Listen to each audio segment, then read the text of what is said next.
Assalamualaikum warahmatullahi wabarakatuh. Pemirsa, informasi mengenai Kabupaten Kota Waringin Timur dan sekitarnya telah kami rangkum untuk Anda dalam Jurnal Kotim.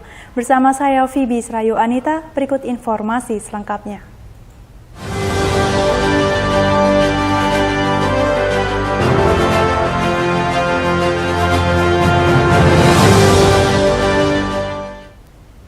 Sebagai tuan rumah Pekan Olahraga Provinsi Kalimantan Tengah ke-12, Kabupaten Kota Waringin Timur menyatakan kesiapannya sudah mencapai 75%.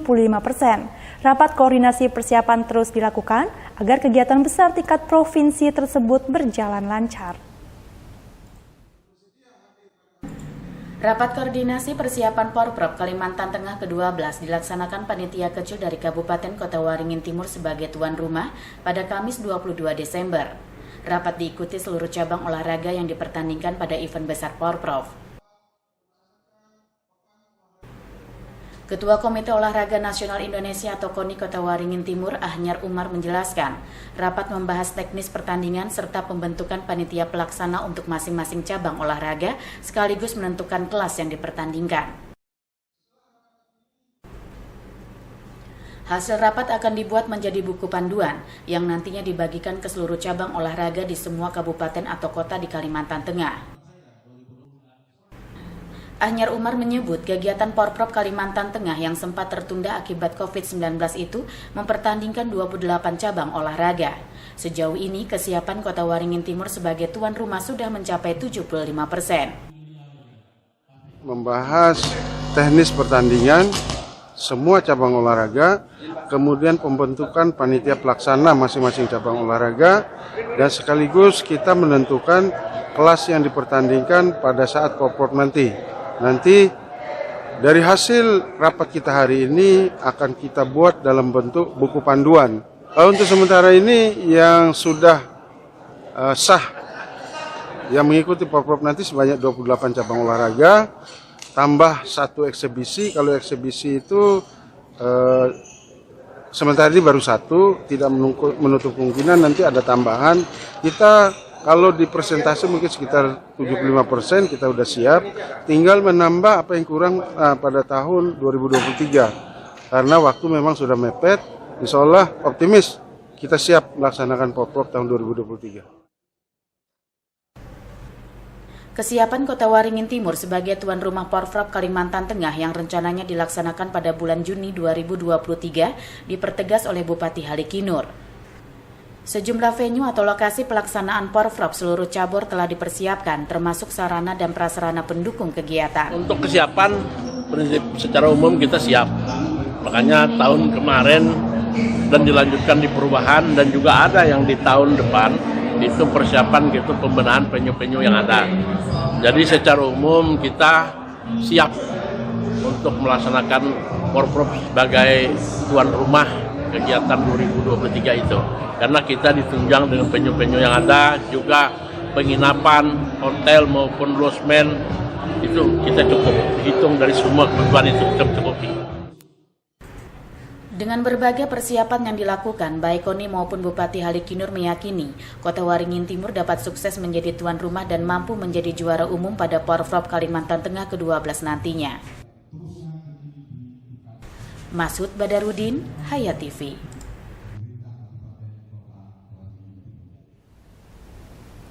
Generasi milenial memiliki potensi besar untuk turut berkontribusi langsung dan berperan aktif secara nyata bagi kemajuan pembangunan bangsa Indonesia sebagai bentuk aksi bela negara.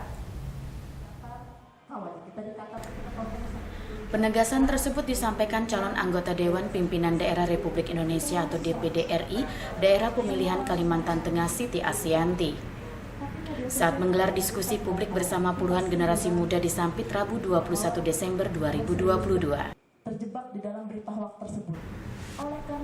Menurut sosok perempuan energik dan mumpuni dalam hal komunikasi publik dan lebih akrab dikenal sebagai Bidan Shen ini mengatakan, diskusi publik ini bertujuan untuk menyapa generasi milenial di Kota Sampit sekaligus mensosialisasikan pentingnya peran generasi muda dalam aksi bela negara. Sebab sebagai warga negara Indonesia yang baik, aksi bela negara itu menjadi tanggung jawab atau kewajiban seluruh warga negara termasuk generasi milenial.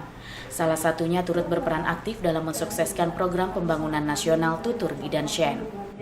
Peran pemuda yang diharapkan jelas perannya itu saya sangat mengharapkan bahwa ini merupakan kesempatan besar bagi generasi muda untuk berkontribusi langsung, memberikan aksi yang nyata, turut serta berperan dan berpartisipasi dalam kemajuan pembangunan Provinsi Kalimantan Tengah. Karena memang kita sudah berada di era globalisasi di mana generasi milenial juga sudah mulai beraksi dan generasi muda memiliki tempat yang sekarang itu memiliki kesempatan yang besar untuk sama-sama berkontribusi untuk kemajuan provinsi, khususnya Provinsi Kalimantan Tengah. Dialog interaktif dan tanya jawab terjadi dalam diskusi ini, namun tetap dengan suasana yang akrab dan santai. Berkat kepiawaian Bidan Shen dalam memaparkan materi, sehingga disambut antusias kalangan generasi milenial ini. Menurut salah satu peserta diskusi publik, Indri menyatakan sangat mengapresiasi dan menyambut baik adanya diskusi publik ini sebagai upaya menambah semangat dan wawasan dalam hal bela negara. Setelah mendengar penjelasan dan pemaparan materi dari Ibu Sen tadi, saya melihat bahwa beliau ini sangat berpotensi sekali untuk masuk ke pemilihan caleg tersebut. Kenapa? Karena beliau adalah bidan dan seorang perempuan yang mana perempuan ini dapat menginspirasi di segala usia dan menginspirasi banyak masyarakat. Indri menambahkan, generasi muda juga memiliki kesempatan yang besar untuk berkontribusi langsung dan berpartisipasi aktif secara nyata bagi kemajuan dari pelaksanaan program pembangunan nasional. Normansa, Hayat TV. Ikatan Pelajar Muhammadiyah atau IPM Festival kedua yang berlangsung di SMP Muhammadiyah Sampit diharapkan sebagai sarana menggali bakat dan potensi peserta didik baik dari tingkat Raudatul Atfal dan Taman Kanak-kanak hingga tingkat sekolah dasar. Penampilan tari tradisional khas suku Dayak yang dibawakan dengan apik dan padu oleh sejumlah pelajar putri SMP Muhammadiyah Sampit mengawali acara penutupan IPM Fest kedua tahun 2022 yang dipusatkan di halaman SMP Muhammadiyah Sampit Rabu 21 Desember 2022. Selain itu, lantunan ayat suci Al-Quran, baca puisi hingga penampilan prima dari seorang vokalis cilik.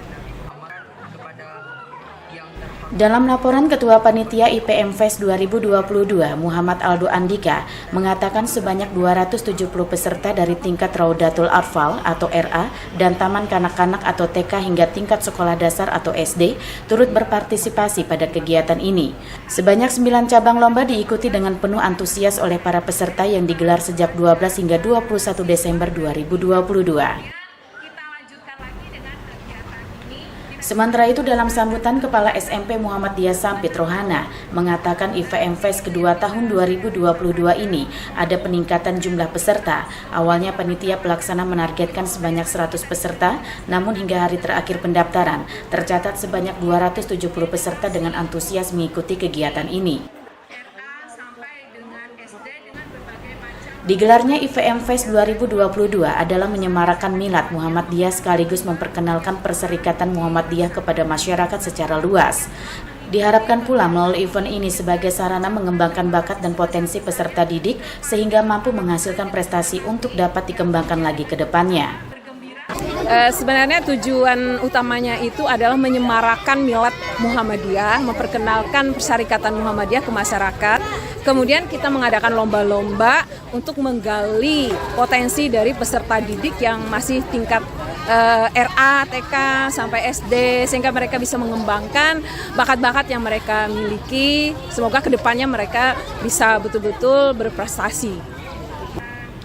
Pada IPM Fest kedua ini, ungkap Rohana, terdapat sebanyak 9 cabang lomba seperti lomba mewarnai, baca puisi, cerdas cermat, menyanyi solo, menggambar, lomba bertutur, tartil hingga lomba dai.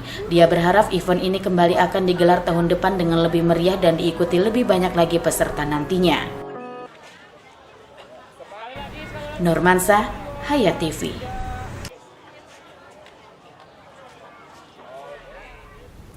Pembangunan Gereja Huria Kristen Batak Protestan atau HKBP Parulian Sampit di atas tanah seluas 20 meter x 50 meter. Penyelesaiannya dilakukan secara bertahap hingga 5 tahun ke depan. Sedangkan anggaran yang dibutuhkan mencapai 15 miliar rupiah. Pernyataan tersebut disampaikan Ketua Panitia Pembangunan Gereja HKBP Parulian Sampit, Lintar Huli Simatupang. Di sela-sela acara peletakan batu pertama rumah ibadah yang berlokasi di Jalan Insinyur Soekarno atau Jalan Lingkar Utara, Kecamatan Baamang beberapa waktu lalu. Harapannya, tegas Lintar Huli Simatupang, secara nasional semakin banyak dibangun rumah ibadah, semakin banyak orang takut terhadap Tuhan. Namun secara spiritual, orang yang dekat dengan Tuhan dan tempat ibadahnya, maka orang itu akan berkelakuan baik, ungkapnya. Menurut Lintar, luas lahan secara keseluruhan yang disediakan oleh jemaat gereja HKBP Parulian Sampit mencapai 9.250 hektar. Sedangkan luas untuk gedung gereja dengan ukuran 20 meter x 50 meter yang pembangunannya dilakukan secara bertahap dan diperkirakan menelan dana hingga mencapai 5 miliar rupiah. Luasnya diperkirakan 20 x 50 untuk bangunan. Kalau luas tanah yang telah disediakan oleh seluruh jemaat HKBP Sampit itu mencapai 9.250 meter. Apa Pak harapannya dengan dibangunnya ini Pak? Harapan kita secara nasional, semakin banyak rumah ibadah, semakin banyak orang takut akan Tuhan. Dan secara spiritual, orang yang dekat, gereja, masjid, pura, apapun bentuk ibadahnya, semakin mereka itu dekat dengan ibadahnya, semakin sering melakukan ritual, mereka itu menjadi orang-orang yang mempunyai kelakuan baik. Lintar juga memberikan apresiasi atas dukungan Bupati Halikinur yang mendukung pembangunan gereja yang ditargetkan penyelesaiannya dilakukan hingga 5 tahun ke depan, tandasnya. Sementara itu, kegembiraan dan keceriaan segenap elemen warga Batak di Kota Waringin Timur sangat terpancar, yang secara bergotong royong melakukan aksi galang dana guna membantu pembangunan sarana ibadah ini. Uniknya lagi, tradisi ini dilakukan dengan penuh tanggung jawab bahwa pekerjaan itu dianggap sebagai milik mereka bersama sehingga hasilnya akan lebih baik. Nurmansa, Hayat TV.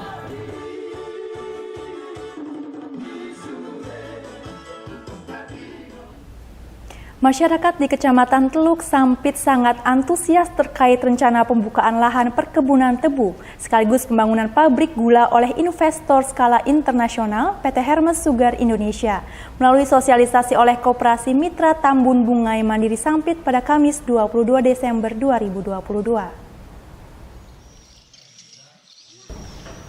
Sosialisasi tersebut difasilitasi oleh Koperasi Mekar Tambun Bungai Mandiri atau MTBM Sampit selaku mitra bisnis PT Hermes Sugar Indonesia atau PT HSI terkait rencana pembukaan lahan perkebunan tebu sekaligus pembangunan pabrik gula nantinya. Melalui paparan yang disampaikan anggota Badan Pengawas Koperasi, Kirno, menjelaskan investor PT Hermes Sugar Indonesia memperoleh izin dari Kementerian Kehutanan guna mengelola lahan seluas 11.400 hektar. Namun guna memenuhi produksi giling tebu 2 ton per hari diperlukan minimal luas lahan minimal 20.000 hektar. Untuk menutupi kekurangan lahan seluas 8.600 hektar tersebut, ungkap Kirno, PT HSI bekerjasama dengan Koperasi MTBM untuk bermitra dengan masyarakat khususnya di Kecamatan Mentaya Hilir Selatan dan Teluk Sampit dalam hal pengelolaan lahan milik masyarakat. Kirno menyatakan bangga bahwa antusias masyarakat setempat sangat tinggi terkait rencana ini, seraya menginginkan proyek besar tersebut segera diwujudkan dalam waktu dekat. Kita melihat hari ini masyarakat menyambut dengan antusias, menyambut dengan sangat baik sosialisasi ini, dan harapan mereka harapan mereka adalah agar segera proses ini segera dilanjutkan kemudian terrealisasi sehingga keberadaan perkebunan tebu dan pabrik gula bisa segera terwujud di Kecamatan Teluk Sampit ini. Itu yang diharapkan oleh masyarakat sekitar. Animo warga setempat melalui beragam pertanyaan terkait syarat-syarat kerjasama pengelolaan lahan kerap terlontar pada sosialisasi ini. Mereka juga mengaku memperoleh informasi yang jelas terkait informasi yang disampaikan langsung oleh jajaran pengurus Koperasi Mitra Tambun Bungai Mandiri. Tanggapan kami selaku masyarakat yang bertempat tinggal di Kecamatan Teluk Sampit sangat apresiasi, sangat terima kasih atas adanya kegiatan ini. yang bisa akan mengangkat perekonomian untuk wilayah kami.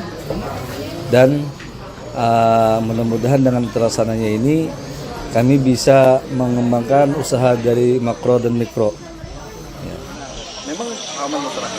Jaini meyakini apabila mega proyek ini terrealisasi, nantinya akan mampu mengangkat derajat kesejahteraan masyarakat setempat, sehingga wilayah mereka akan semakin maju dengan perputaran ekonomi yang semakin besar. Nurmansah, Hayat TV. Apabila seluruh persyaratan dan legalitas terpenuhi, rencana pembukaan lahan perkebunan tebu sekaligus pembangunan pabrik gula oleh investor PT Hermes Sugar Indonesia diharapkan akan terrealisasi pada bulan Juni tahun 2023 mendatang. Pernyataan tersebut disampaikan langsung oleh Ketua Koperasi Mitra Tambun Bungai Mandiri atau MTBM Nadiansah saat memberikan paparan pada sosialisasi di hadapan puluhan warga Desa Lempuyang, Kecamatan Teluk Sampit, Kamis 22 Desember 2022.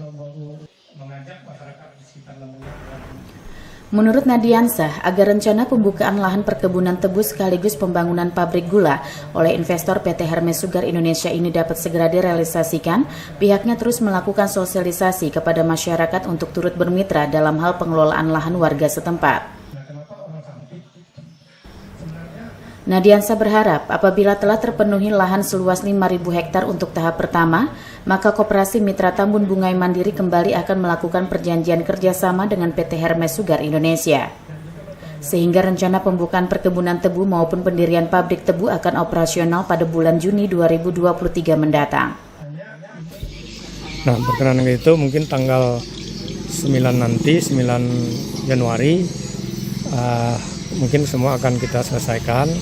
Dan kembali kita akan mengajak PT Hermes untuk memastikan, karena sesuai dengan rencana kemarin, apabila lahan di wilayah Teluk Sampit dan Menteri Selatan ini sudah siap 5.000 hektar, maka pendirian pabrik kegiatan mulai perkebunan sampai dengan pendirian pabrik adalah bulan Juni 2023. Diawali pendirian apa dulu itu? Pabrik dulu. Ya, rencana pabrik dulu, baru nanti penggarapan lahan dimulai juga. Setelah mulai pabrik kan berdiri, persiapan lahannya juga, penggarapan lahan juga hampir bersamaan dengan pendirian pabriknya. Nadiansah menambahkan untuk tahap pertama terkait realisasi ini terlebih dahulu akan dibangun pabrik tebu yang diperkirakan memakan waktu pengerjaan sekitar 1 tahun lebih. Sehingga setelah pabrik selesai akan berlangsung proses produksi seiring dengan dimulainya masa panen tebu. Nurmansah, Hayat TV.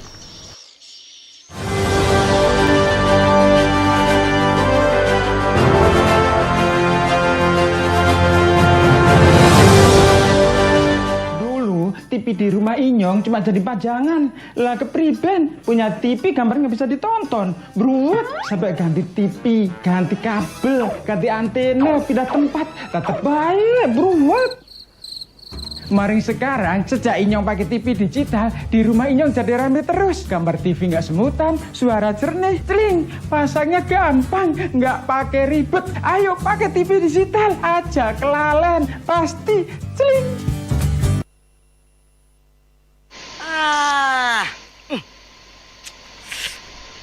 Gambarnya jangkrik. Yah, TV-nya masih analog ya? Ganti dong ke digital. Digital? Ya, digital. Tinggal install set-top box, gambar tajam, channel banyak, tanpa iuran bulanan. Hey, gimana? Bagus kan? Gambarnya jangkrik. Hah? Sambut era digital dan nikmati kesempurnaan gambarnya. Yuk nonton siaran televisi digital. Bagaimana ya cara menangkap siaran televisi digital? Pertama, pastikan di daerah Anda sudah ada sinyal siaran televisi digital. Kedua, gunakan antena UHF di dalam atau di luar rumah Anda. Ketiga, pastikan televisi Anda sudah dilengkapi penerima siaran digital DVB T2. DVB T2 merupakan jenis sinyal yang digunakan Indonesia dalam penyiaran televisi digital. Keempat, pilih auto scan, lalu pindai televisi Anda. Bagaimana jika televisi Anda masih analog? Pasangkan set-top box, televisi Anda otomatis menangkap siaran digital. Bersih gambarnya, jernih suaranya, canggih teknologinya.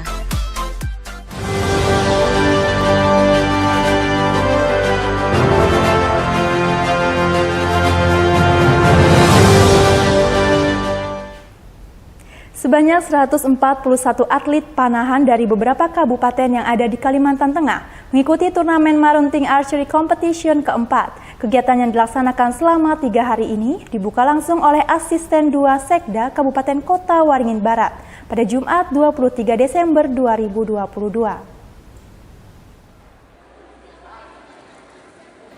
Sebanyak 141 atlet panahan dari beberapa kabupaten yang ada di Kalimantan Tengah mengikuti turnamen Marunting Archery Competition keempat. Bertempat di Gedung Olahraga Sport Center Pangeran Ratu Alamsyah Pangkalan Bun, Kabupaten Kota Waringin Barat, Kalimantan Tengah. Kegiatan yang akan dilaksanakan selama 3 hari ini dibuka langsung oleh Asisten 2 Sekda Kabupaten Kota Waringin Barat pada Jumat 23 Desember 2022. Turnamen Marunting Archery Competition keempat di Kota Waringin Barat ini diselenggarakan oleh Persatuan Panahan Indonesia atau Perpani Kota Waringin Barat, dan pesertanya sebagian besar atlet pelajar mulai dari setingkat SD, SMP, dan setingkat SMA, serta open turnamen diikuti oleh umum. Ketua Panitia Turnamen Marunting Archery Competition 4 di Kota Waringin Barat, Agus Salim, menjelaskan, kegiatan akan berlangsung selama 3 hari dimulai hari ini, Jumat tanggal 23 sampai hari Minggu tanggal 25 Desember 2022. Turnamen ini untuk mengasah kemampuan sekaligus sebagai sarana silaturahmi khususnya para pegiat panahan di Kota Waringin Barat dan Kalimantan Tengah pada umumnya. Atlet yang ikut berpartisipasi dalam pelaksanaan tahun ini berasal dari Kabupaten Lamandau, Kota Waringin Timur, Seruyan, dan Palangkaraya. Ratusan atlet ini akan mengikuti 14 kategori. Divisi yang akan dilombakan ada 3 divisi, yaitu standar bau nasional, berbau, dan kelas tradisional. Hari ini kita melaksanakan kegiatan turnamen Marunting Archery Competition yang keempat. Pertandingan ini sebagai momentum untuk mengasah kemampuan sekaligus sarana silaturahmi para pegiat panahan di Kota Waringin Barat, khususnya pegiat panahan di Kalimantan Tengah pada umumnya. Ini selaku panitia mengucapkan terima kasih kepada para donatur yang mendukung kegiatan ini, kepada para pihak, semua pihak sudah terlibat dalam menyukseskan persiapan pelaksanaan turnamen ini. Turnamen Marunting Archery Competition 4 di Kota Waringin Barat ini mendapat apresiasi dari anggota DPRD Provinsi Kalimantan Tengah dari fraksi Partai PDI Perjuangan. Haji Jubair berharap selain membangkitkan semangat atlet panahan melalui turnamen ini, diharapkan akan lahir bibit-bibit atlet panahan berbakat dan berprestasi hingga tingkat nasional bahkan internasional. Kita sangat mengapresiasi panahan yang dilaksanakan pada hari ini. Nah, dengan harapan semoga nanti akan terjaring atlet-atlet yang berprestasi, yang kita harapkan nanti bisa menjadi atlet nasional bahkan internasional. Dan kalau kita melihat dari panahan ini, itu ada 48 emas yang diperebutkan. Ini peluang yang luar biasa untuk kita laksanakan. Dalam pelaksanaan turnamen panahan archery keempat, panitia juga menggelar bazar dari pedagang yang tergabung dalam keanggotaan UMKM yang ada di Kota Waringin Barat, dengan tujuan ikut serta meningkatkan dan mengembangkan, memperlancar arus perekonomian, khususnya di Kota Waringin Barat dan Indonesia pada umumnya. Jamri, SBTV. KPU Kabupaten Kota Waringin Barat adakan rakor TPS di lokasi khusus untuk pemilu tahun 2024. Salah satu cara untuk menghasilkan DPT yang berkualitas adalah dengan melakukan pemetaan TPS di lokasi khusus sejak dini. Data pemilih merupakan hal yang krusial sehingga tahapannya diberikan alokasi waktu yang panjang, berkisar 7 bulan mulai 14 Oktober 2022 sampai 21 Juni 2023. Di hadapan peserta yang terdiri atas pejabat, sejumlah Forkopimda, dan juga sejumlah pimpinan perusahaan, Komisioner KPU Kobar menyampaikan bahwa tujuan diadakannya kegiatan kali ini adalah sebagai upaya untuk peningkatan kolaborasi dan sinergitas antara KPU dengan stakeholder untuk menghasilkan DPT yang semakin berkualitas. Di mana salah satu cara untuk menghasilkan DPT yang berkualitas adalah dengan melakukan pemetaan TPS di lokasi khusus sejak dini, yang diperuntukkan bagi orang-orang yang tidak dimungkinkan untuk pulang menggunakan hak pilihnya. Kondisi demikian diantaranya terjadi di lingkup kerja atau perusahaan. Dalam prosesnya, pendirian TPS di lokasi khusus akan dilakukan setelah pengajuan oleh pihak terkait. Setelah itu, permohonan akan diproses oleh KPU. Makanya kita undang pada hari ini adalah dari perkebunan, kemudian dari bank, ada lapas, kemudian ada instansi vertikal, ya, yang tujuannya adalah kami ingin menyampaikan bahwa sudah bisa makan siang sebelahkan bahwa para karyawan ya ataupun pejabat-pejabat di masing-masing instansi itu mereka punya hak untuk memilih. Nah, hak-hak mereka itu harus diakomodir ya dengan sesuai aturan yang berlaku. Untuk itu pada hari ini tentang itu kita sosialisasikan dan mudah-mudahan ya dengan sosialisasi ini kami harapkan semua warga negara di instansi manapun, di tempat manapun mereka harus terdaftar sebagai daftar pemilih tetap dan pada hari hanya nanti mereka bisa memilih ya sesuai dengan ketentuannya masing-masing. Dirinya berharap agar para stakeholder dapat kooperatif dengan pihaknya. Sebab KPU tidak bisa bekerja sendiri, apa yang KPU kerjakan tidak akan maksimal tanpa dukungan dari stakeholder terkait. Sehingga KPU akan selalu berkoordinasi dengan maksimal dan menyamakan gerak langkah untuk menyukseskan pemilu serentak 2024. Muhammad Nasihin, SBTV. Demikian informasi tadi sekaligus menutup jumpa kita pada kali ini. Saya Fibis Rayonita mewakili jajaran yang bertugas mohon undur diri dari hadapan Anda. Terima kasih dan sampai jumpa. Wassalamualaikum warahmatullahi wabarakatuh.